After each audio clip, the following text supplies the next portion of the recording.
Hello dear friends, आज की इस क्लास में हम बात करेंगे साइंस के इम्पॉर्टेंट क्वेश्चंस जो काफ़ी इम्पॉर्टेंट है एंड सिलेक्टिव क्वेश्चंस हम आपके लिए लेकर आए हैं। सभी एग्जाम के लिए प्रश्न है, वीडियो को देखना बिल्कुल मत भूलिएगा। आइए क्वेश्चन नंबर फर्स्ट पे आते हैं। निम्न में से कौन सा विटामिन बी कॉम्प्लेक्स का सदस्य नहीं है? देखिए यहाँ पर विटामिन बी कॉम्प्लेक्स की बात की है तो विटामिन बी कॉम्प्लेक्स का सदस्य कौन नहीं है? ऑप्शन डी यानी कि एस्कॉर्बिक एसिड। एस्कॉर्बिक एसिड जो है वो विटामिन सी का रासायनिक नाम होता है, जिसके कारण आपको स्कर्वी रोग होता है। तो इसका राइट आंसर क्या होगा? ऑप्शन डी होगा। ये जितने भी आपको बताया गया फोलिक एसिड, थायमिन, रिबोफ्लेविन, ये सारे विटामिन बी कॉम्प्लेक्स के हैं। विटामिन बी कॉम्प्लेक्स की अगर हम बात करते हैं यहाँ पर, देखिए विटामिन बी1 का रासायनिक नाम जो होता है वो थायमिन है, vitamin बी2 riboflavin, vitamin B3 niacin, vitamin B5 pantothenic, vitamin B6 pyridoxine, vitamin बी7 biotin, vitamin बी9 जिसे हम फोलिक एसिड भी कहते हैं तो फोलिक एसिड है। विटामिन बी12 की बात की जाए तो साइनोकोबालामिन। वेरी इंपॉर्टेंट है, रासायनिक नाम से ही सबसे ज़्यादा क्वेश्चंस आते हैं आपके विटामिन से। अब नेक्स्ट क्वेश्चन पे आते हैं। नेक्स्ट क्वेश्चन है यहाँ पर, निम्न में से कौन एक प्राथमिक खाद्य उत्पाद नहीं है? देखिए यहाँ पर बात की जा रही है प्राथमिक खाद्य उत्पाद की, तो इसका जो राइट आंसर है वो ऑप्शन बी होगा। नेक्स्ट क्वेश्चन, कौन सा अंग ग्लाइकोजिन को ग्लूकोज में बदलता है और रक्त को शुद्ध करता है? देखिए यहाँ पर जो पूछा गया है कि ग्लाइकोजिन को ग्लूकोज में बदलता है, साथ में रक्त को शुद्ध भी करता है, तो आपको बताना है लीवर। तो इसका जो राइट आंसर है वो ऑप्शन बी होगा। लीवर की बात करें तो हमारे शरीर का सबसे बड़ी ग्लैंड है, यानी कि आपकी लार्जेस्ट ग्लैंड पूछा जाए, आपको बताना है लार्जेस्ट ग्लैंड जो है वो कौन है? लीवर है। और लीवर तो लार्जेस्ट है, लेकिन ऑर्गन का सेकेंड नंबर का सबसे लार्जेस्ट है। फर्स्ट में आपका स्किन है तो सेकेंड में आपका लीवर है।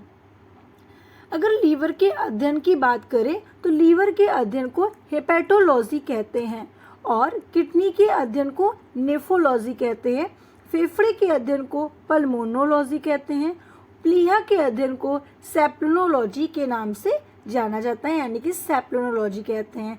सेप्लोनोलॉजी में हम स्प्लीन के बारे में यानी कि तिल्ली, प्लीहा के बारे में पढ़ते हैं। स्प्लीन को हिंदी में प्लीहा भी कहा जाता है और प्लीहा हमारे शरीर का ब्लड बैंक कहलाता है। आपसे क्वेश्चन पूछा जाए कि blood bank of RBCs, blood bank of RBCs, तो आप क्या बताएंगे? स्प्लीन यानी कि प्लीहा। ठीक है, नेक्स्ट क्वेश्चन। उससे पहले थोड़ा सा लीवर के बारे में डिस्कशन कर लेते हैं। देखिए लीवर के कुछ फंक्शंस हैं, जैसे कि देखिए सबसे पहले मैंने बताया कि शरीर का ये दूसरा सबसे बड़ा अंग होता है ना, खुद को ठीक करने की क्षमता होती है, भ्रूण में रक्त का निर्माण करता है, विषाक्त पदार्थ को हटाने का काम करता है, पाचन में मदद करता है, ऊर्जा प्रदान करता है, पोषक तत्वों का भंडारण का काम करता है, रक्त शर्करा के स्तर को नियंत्रित करता है, प्रोटीन का उत्पादन करता है और कोलेस्ट्रॉल का भी उत्पादन करता है। तो ये हुए आपके लीवर के कुछ फंक्शन। तो फंक्शन से कहीं से भी क्वेश्चंस आ जाए आपको डाउट नहीं होना चाहिए। नेक्स्ट क्वेश्चन, मानव मस्तिष्क का कौन सा अंग निगलने और उगलने को नियामक केंद्र है?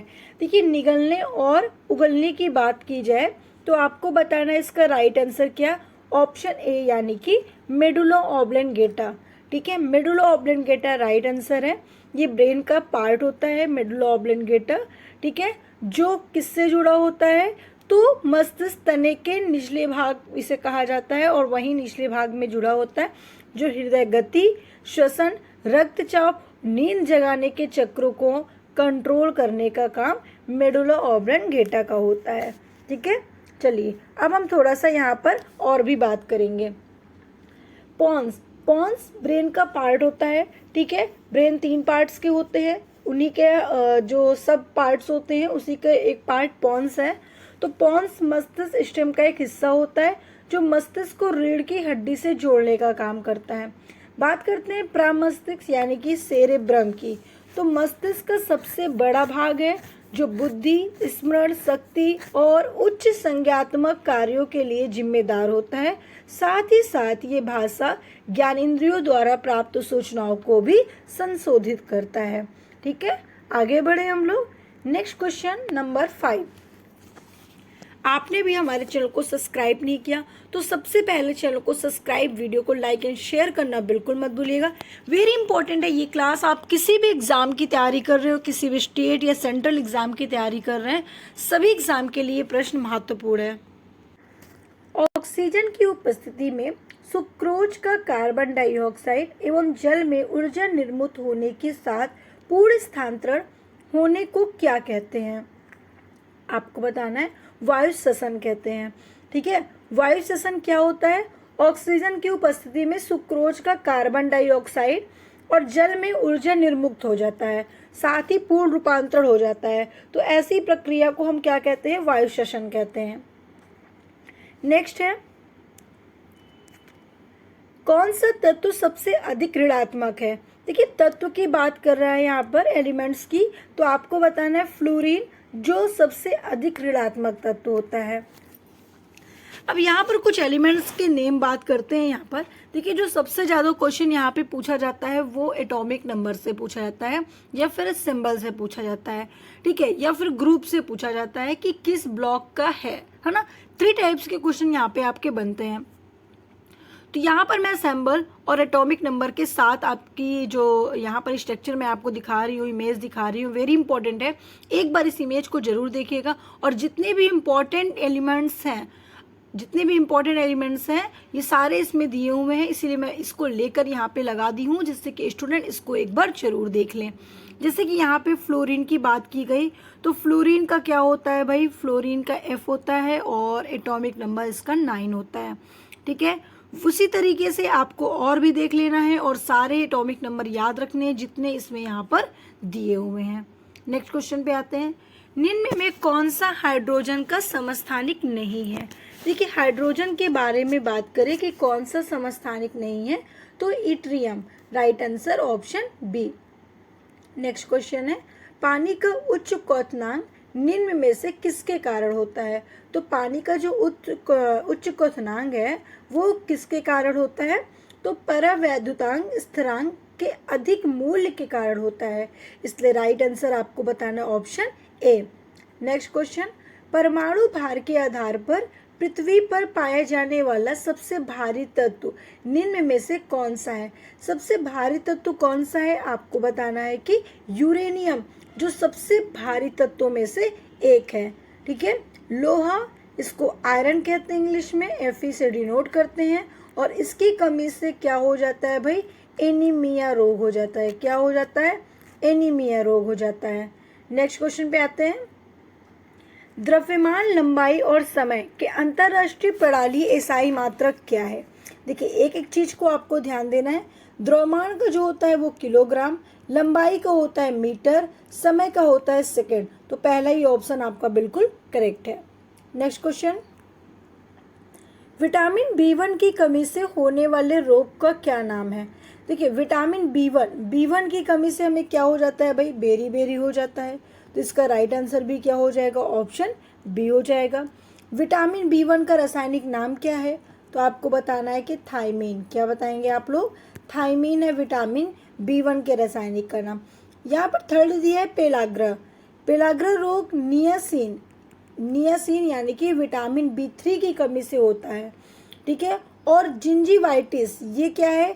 जिसे मसूड़े की सूजन भी कहा जाता है, और ये आमतौर पर जो हो रहा है वो प्लग और टर्टर के जमाव के कारण हो रहा है। तो इस बात को आपको ध्यान रखना है। नेक्स्ट क्वेश्चन, मलेरिया परजीवी तथा अमीबा को किस श्रेणी में रखा गया है? देखिए, मलेरिया परजीवी तथा अमीबा को पूछा गया है, किस श्रेणी में रखा गया है? तो प्रोटोजोआ में। ये कैसे होते हैं? एक कोशिकी होते हैं। राइट आंसर आपका क्या हो जाएगा? ऑप्शन ए हो जाएगा। नेक्स्ट क्वेश्चन, मनुष्य के आंसू में कौन सा एंजाइम होता है? देखिए, मनुष्य की आंख से जो आंसू निकलता है उसमें कौन सा एंजाइम होता है? आपको बताना है लाइसोजाइम एंजाइम। तो राइट आंसर इसका क्या हो जाएगा, ऑप्शन ए हो जाएगा। वहीं पर अगर हम बात करते हैं लैक्टिक अम्ल की, तो लैक्टिक अम्ल जिसे लैक्टेट भी कहा जाता है और एक ये कार्बनिक अम्ल होता है जो शरीर में कई महत्वपूर्ण कार्य करता है, जैसे कि ऊर्जा उत्पादन, ग्लूकोज का निर्माण करना। ये किसका काम होता है, लैक्टिक अम्ल का काम होता है। विटामिन के बारे में बात करें तो विटामिन के का जो रासायनिक नाम होता है वो नेफ्थोक्विनोन होता है और ये जल में घुलनशील विटामिन होते हैं या वसा में, तो आपको बताना है कि वसा में घुलनशील विटामिन होते हैं। नेक्स्ट क्वेश्चन पे आते हैं, निम्न में से कौन सा कोशिकांग डीएनए रखता है। वेरी इंपॉर्टेंट है, स्टार लगा लीजिए इस क्वेश्चन को आप लोग, ठीक है, स्टार लगा लीजिए भाई। कौन सा कोशिकांग डीएनए रखता है, तो माइटोकॉन्ड्रिया। माइटोकॉन्ड्रिया जो होता है वो डीएनए को रखता है, यानी कि उसके पास खुद का डीएनए होता है। डीएनए के बारे में अगर हम बात करें तो डीएनए का फुल फॉर्म क्या होता है, डीऑक्सीराइबोन्यूक्लिक एसिड। डीऑक्सीराइबोन्यूक्लिक एसिड ये डीएनए का फुल फॉर्म है, ठीक है। अब हम बात करते हैं यहाँ पे माइटोकॉन्ड्रिया की। देखिए माइटोकॉन्ड्रिया की जब बात आती है तो इसकी खोज कोलिकर नामक एक वैज्ञानिक थे, उन्होंने किया था और अल्टमान थे जिन्होंने माइटोकॉन्ड्रिया नाम दिया था, ठीक है। अच्छा, उसके अलावा भी आपसे बहुत सारी चीज़ें पूछा जा सकता है माइटोकॉन्ड्रिया में। माइटोकॉन्ड्रिया में डीएनए खुद का होता है, ये मैंने आपको बताया, तो आपको क्वेश्चन हो गया। माइटोकॉन्ड्रिया को कोशिका का पावर हाउस कहा जाता है, ठीक है। तो आप बोल सकते हो कि पावर हाउस ऑफ सेल, ठीक है, क्या हो जाएगा, माइटोकॉन्ड्रिया हो जाएगा।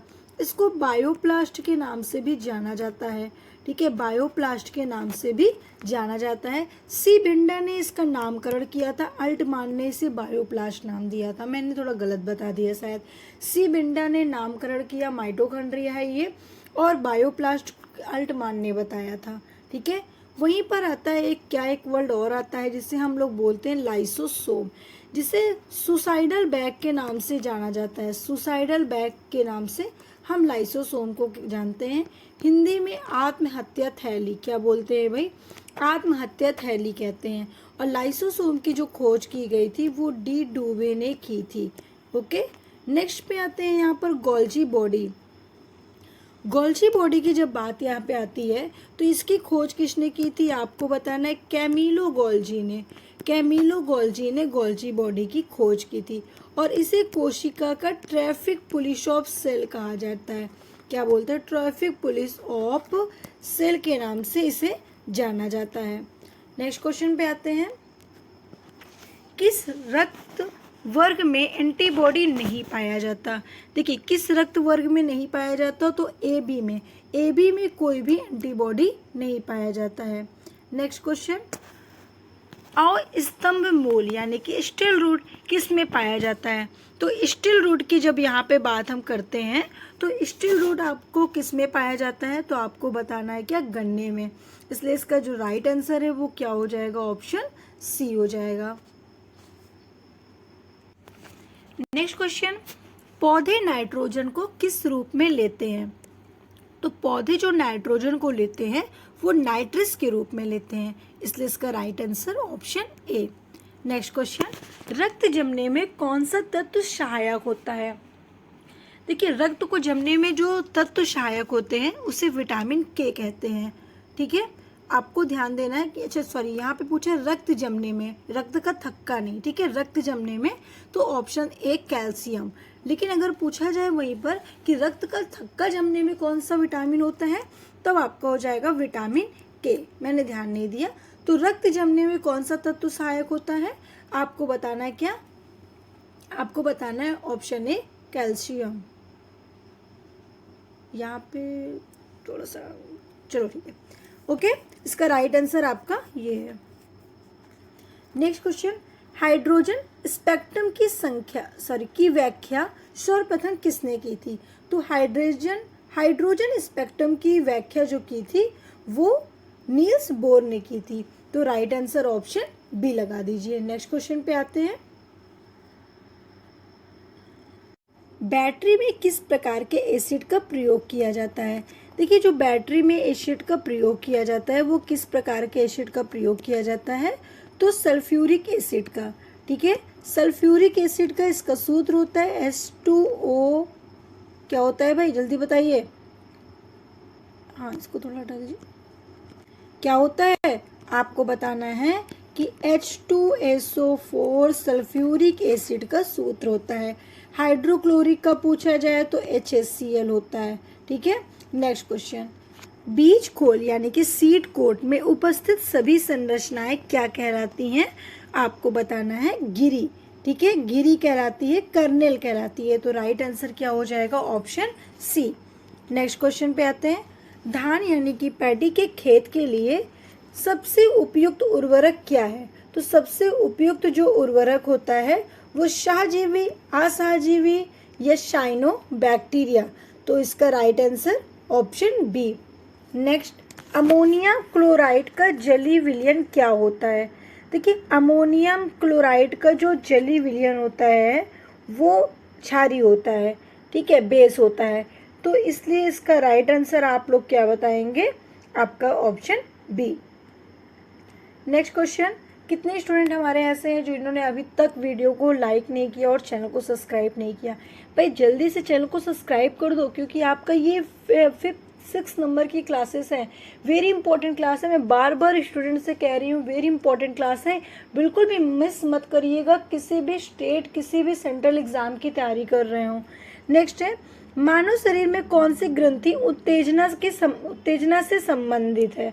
तो भाई उत्तेजना से संबंधित की जब यहाँ पर बात आ जाती है तो सभी को आंख बंद करके आंसर लगा देना है। क्या? ऑप्शन सी, यानी कि अधिवृक्क ग्रंथि, ठीक है, अधिवृक्क ग्रंथि। पीयूष ग्रंथि की बात करें यहाँ पर तो हमारे शरीर की सबसे स्मॉलेस्ट ग्लैंड होती है। क्या स्मॉलेस्ट ग्लैंड कौन सी होती है? पीयूष ग्रंथि। पीयूष ग्रंथि को हम मास्टर ग्लैंड के नाम से भी जानते हैं, ठीक है, मास्टर ग्लैंड के नाम से भी जानते हैं, और इसे पिट्यूटरी के नाम से भी जानते हैं, ठीक है, पिट्यूटरी के नाम से भी जानते हैं, याद रखिएगा। नेक्स्ट पे आते हैं, बॉटनी शब्द की उत्पत्ति किस भाषा के शब्द से हुई थी? देखिए बॉटनी शब्द की उत्पत्ति की बात की जाए तो ऑप्शन ए, यानी कि ग्रीक भाषा के शब्द से। तो इसका जो राइट आंसर है वो क्या हो जाएगा? ऑप्शन ए हो जाएगा। देखिए बॉटनी में हम पढ़ते क्या है, तो आपको बताना है कि जो बॉटनी में पढ़ा जाता है वो क्या पढ़ा जाता है? भाई प्लांट्स के बारे में पढ़ा जाता है। और इसकी खोज किसने की थी? तो थियोफ्रिस्टस। किसने की थी भाई? थियोफ्रिस्टस एक वैज्ञानिक थे जिन्होंने बॉटनी की खोज की थी, जिसे फादर ऑफ बॉटनी कहा जाता है। नेक्स्ट है, पौधों में गैसों के आदान प्रदान के लिए क्या होता है? तो पौधों में जो गैसों का आदान प्रदान होता है वो रंध्र यानी कि स्टोमेटा के द्वारा होता है। इसलिए इसका राइट आंसर क्या हो जाएगा? Option b. Next question, TV set, computer, radio set electronic charge को स्टोर करने के लिए किसका उपयोग आप करते हो? तो सभी को पता है भाई कि टीवी का सेट हो या रेडियो सेट हो या इलेक्ट्रॉनिक चार्जर हो, तो इनको हमें इस्तेमाल करने के लिए, स्टोर करने के लिए किसका उपयोग किया जाता है? कैपेसिटर का। तो राइट आंसर क्या हो जाएगा? Option D. नेक्स्ट क्वेश्चन है, किसी भी तैलीय फर्श पर चलना मुश्किल होता है। क्यों मुश्किल होता है? क्योंकि घर्षण बल बहुत कम होता है, ठीक है, घर्षण बल कम होने के कारण उस पर चलना थोड़ा सा मुश्किल होता है। तो राइट आंसर ऑप्शन क्या हो जाएगा? सी। नेक्स्ट, गिराज का कारण है। देखिए गिराज का जो कारण है वो क्या है भाई? गिराज का क्या कारण है? जल्दी से एक बार बता दीजिए। आपको बताना है गिराज का कारण है प्रकाश का कुल आंतरिक परिवर्तन। तो इसका जो राइट आंसर होगा वो ऑप्शन सी होगा। नेक्स्ट क्वेश्चन यहाँ पर है आपका, अस्थि मज्जा यानी कि बोन मैरो। अस्थि मज्जा को इंग्लिश में बोन मैरो कहते हैं। बोन मैरो में कौन सी कैंसर होते हैं जो सफ़ेद रक्त कोशिकाओं का निर्माण करता है? तो आपका राइट आंसर होगा ऑप्शन सी, यानी कि ल्यूकेकिया, ठीक है, सॉरी ल्यूकेमिया। ल्यूकेमिया में जो होता है सफ़ेद रक्त कोशिकाओं का निर्माण होता है। ब्लड का जो निर्माण होता है वो अस्थि मज्जा में होता है, यानी कि आरबीसी का निर्माण अस्थि मज्जा में किया जाता है। लेकिन जहाँ पे सफ़ेद रक्त कोशिका की बात की जा रही है तो ल्यूकेमिया में होता है। नेक्स्ट क्वेश्चन है, जब अभिकारक और उत्प्रेरक दोनों की भौतिक अवस्थाएं भिन्न होती हैं तो उत्प्रेरक क्या कहलाता है? तो आपको बताना है विषमांग उत्प्रेरक। तब विषमांग उत्प्रेरक कहलाता है जब अभिकारक और उत्प्रेरक दोनों भौतिक अवस्थाएं दोनों की भिन्न भिन्न होती हैं, तब ये विषमांग उत्प्रेरक कहलाता है। तो इसका राइट आंसर हो जाएगा ऑप्शन ए। नेक्स्ट, स्पर्मोलॉजी में किसका अध्ययन किया जाता है? देखो स्पर्मोलॉजी की बात यहाँ पे की जा रही है, तो आपको बताना है बीज का। बीज का अध्ययन कहाँ पे किया जाता है? स्पर्मोलॉजी में किया जाता है। आगे बढ़ते हैं। कपास की रेशा किससे प्राप्त होता है? देखिए जो कपास की रेशे हैं वो आपको किससे प्राप्त होता है? बीज से प्राप्त होता है, ठीक है, यानी कि सीड से। तो right answer option c. Next question, cancer एक जानलेवा बीमारी है। जानलेवा बीमारी इसे क्यों माना जाता है? क्योंकि कोशिका या कोशिकाओं के समूह की असामान्य और अवस्थित जब वृद्धि होने लगती है बहुत ज़्यादा मात्रा में, तो कैंसर हमारे शरीर को जानलेवा बीमारी बना देता है, यानी कि जानलेवा बना देता है। इसलिए कैंसर को जानलेवा बीमारी कहते हैं, क्योंकि बहुत सारी कोशिकाएं क्या होने लगती है? मरम्मत होने लगती है, असमान होने लगती है, अव्यवस्थित होने लगती है। तो इसका जो राइट आंसर हो जाएगा वो ऑप्शन ए। नेक्स्ट, निम्न में से कौन सा हार्मोन स्टेरॉयड है? देखिए स्टेरॉयड की बात कर रहा है तो आपको बताना है एस्ट्रोजन। एस्ट्रोजन जो हार्मोन्स है वो स्टेरॉयड है। तो right answer option A. Next है एलिजा, ठीक है, एलिशा है। एलिशा टेस्ट किस लिए किया जाता है? देखिए एलिशा टेस्ट की यहाँ पे जब बात आती है आपको राइट आंसर ऑप्शन ए बताना है। एड्स के लिए हम एक टेस्ट कराते हैं जिस टेस्ट का नाम होता है एलिशा। एड्स का फुल फॉर्म होता है acquired amino deficiency syndrome. Next question, वनस्पति घी के निर्माण में कौन सी गैस प्रयुक्त होती है? देखिए वनस्पति घी के निर्माण में हाइड्रोजन गैस का यूज किया जाता है, जिसका सिंबल होता है H और एटॉमिक नंबर क्या होता है? 1, ठीक है। नेक्स्ट क्वेश्चन, वायु में किसकी अधिकता होने पर पेड़ों की पत्तियां काली होकर गिर जाती है? देखिए यहाँ पर पूछा है कि वायु में किसकी अधिकता होने पर पेड़ों की पत्तियां काली होकर गिर जाती हैं, तो सल्फर डाइऑक्साइड की, ठीक है, सल्फर डाइऑक्साइड। यानी फिर क्वेश्चन को ध्यान से समझिएगा, वायु में किसकी अधिकता होने पर? तो सल्फर डाइऑक्साइड की अधिकता होने पर पेड़ों की पत्तियां ब्लैक होने लगती है और नीचे गिर जाती हैं। नेक्स्ट है, रेगिस्तान में पैदा होने वाले पौधे को क्या कहते हैं? देखिए जो रेगिस्तान में पौधे उगते हैं उन पौधों को हम क्या कहते हैं? जीरोफाइट्स कहते हैं। नेक्स्ट, DDT क्या होता है? देखिए DDT की बात की जाए तो जीव अपघटनीय प्रदूषक है DDT, इसलिए इसका राइट आंसर आप लोग क्या बताएंगे? ऑप्शन ए बताएंगे। नेक्स्ट क्वेश्चन, नागफनी के प्रकाश संश्लेषी कार्य क्या होता है? देखिए नागफनी के प्रकाश संश्लेषी कार्य होता है, ठीक है, कार्य कहाँ होता है? तो आपको बताना है पर्णकाय के स्तंभ द्वारा। पर्णकाय के स्तंभ द्वारा नागफनी के प्रकाश संश्लेषी कार्य कहाँ पे होता है भाई? तो पर्णकाय स्तंभ द्वारा होता है। तो राइट आंसर आपको बता देना है कि ऑप्शन ए है। नेक्स्ट, मानव रक्त में कोलेस्ट्रॉल का सामान्य स्तर कितना होता है? देखिए मानव रक्त के कोलेस्ट्रॉल की जब बात आती है तो जो उसका सामान्य स्तर होता है वो 140 से 180 mg होता है। तो right answer option D. Next, कंकाल तंत्र के कार्य हैं। कंकाल तंत्र का क्या क्या कार्य है? देखो कंकाल तंत्र को इंग्लिश में स्केलेटन सिस्टम बोलते हैं और इसका जो मेन काम होता है वो क्या होता है? आपको बताना है शरीर को निश्चित आकार प्रदान करना, शरीर के कोमल अंगों को सुरक्षा करना, पेशियों को जुड़ने के आधार प्रदान करना। ये सारे फंक्शन किसके होते हैं? स्केलेटन सिस्टम यानी कि कंकाल तंत्र के होते हैं।